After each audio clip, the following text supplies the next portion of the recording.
नमस्कार। पिछले महीने 22 अप्रैल को सुप्रीम कोर्ट ने एक जजमेंट दिया था। उस जजमेंट में सुप्रीम कोर्ट ने भारत सरकार को यह ऑर्डर दिया था कि वह एससी, एसटी और ओबीसी की लिस्टों को रिवाइज करे। सुप्रीम कोर्ट यह भी कहता है कि यह माना गया था कि सोशल और इकोनॉमिक बैकवर्डनेस 10 साल के अंदर खत्म हो जाएगी, लेकिन इसमें बार बार अमेंडमेंट किए जा चुके हैं और अभी तक यह रिजर्वेशन खत्म नहीं हुआ है। बहुत से लोग जो बड़े पदों पर बैठे हुए हैं वो बार बार यह कहते हैं कि रिजर्वेशन सिर्फ और सिर्फ 10 सालों के लिए ही था। अब हम आपको लोकसभा की पूर्व स्पीकर सुमित्रा महाजन का वह वीडियो दिखाते हैं जिसमें उन्होंने एक स्टेटमेंट इस बारे में दिया था। यह स्टेटमेंट उन्होंने तब दिया था जब वह लोकसभा की स्पीकर थी। एक बार मैंने कहा था कि हाँ, और ये डॉक्टर अंबेडकर जी ने भी कहा था, वो बात मैं दोहरा रही हूँ। तो मुझे कहा गया क्या ताई चाहती है कि आरक्षण समाप्त करें? मैंने कहा नहीं, ये बात वो नहीं, मगर डॉक्टर अंबेडकर जी ने कहा था आरक्षण केवल 10 साल के लिए चाहिए हमें। ताली मत बजाओ। उनकी कल्पना थी 10 साल बाद सामूहिक उत्थान की उनकी कल्पना थी। हर 10वें साल में हम केवल उसको 10 साल और आगे बढ़ाते गए, फिर एक बार तो 20 साल आगे बढ़ा दिया। क्या हो रहा है? कल्पना क्या है? सामाजिक क्रम व्यवस्था की बात ही नहीं है। सबको एक साथ लेकर के चलने की बात कहाँ आ गई? क्या केवल आरक्षण देने से देश का उद्धार हो सकेगा?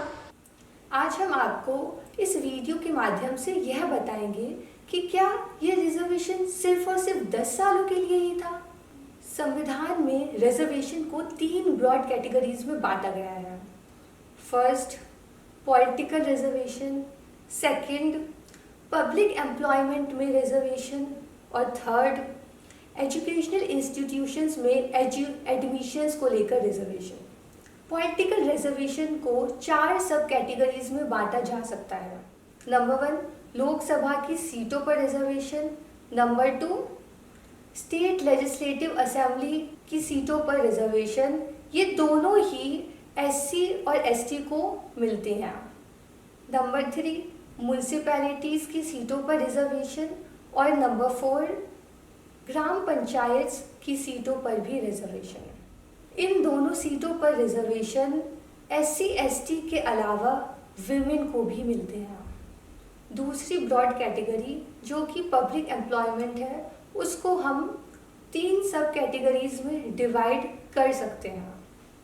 पहला, इनिशियल अपॉइंटमेंट में रिजर्वेशन जो कि एससी, एसटी और ओबीसी को मिलता है। दूसरा, प्रमोशन में रिजर्वेशन जो कि सिर्फ और सिर्फ एससी और एसटी को ही मिलता है, यह ओबीसी को नहीं मिलता।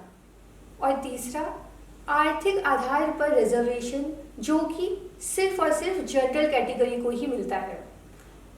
तीसरी ब्रॉड कैटेगरी यानी कि एजुकेशनल इंस्टीट्यूशंस में रिजर्वेशंस को हम 2 सब कैटेगरीज में डिवाइड कर सकते हैं। तीसरी ब्रॉड कैटेगरी है एजुकेशनल इंस्टीट्यूशंस में एडमिशंस के रिजर्वेशन की। इसको 2 सब कैटेगरीज में बांटा जा सकता है। पहला, एससी, एसटी और ओबीसी को सोशली एंड एजुकेशनली बैकवर्डनेस के आधार पर। दूसरा, जनरल कैटेगरी को इकोनॉमिक बैकवर्डनेस के आधार पर। और अब हम आपको यह बताएंगे कि इन रिजर्वेशंस में क्या कोई समय सीमा भी है, और अगर है तो किस टाइप के रिजर्वेशंस में है और कब तक।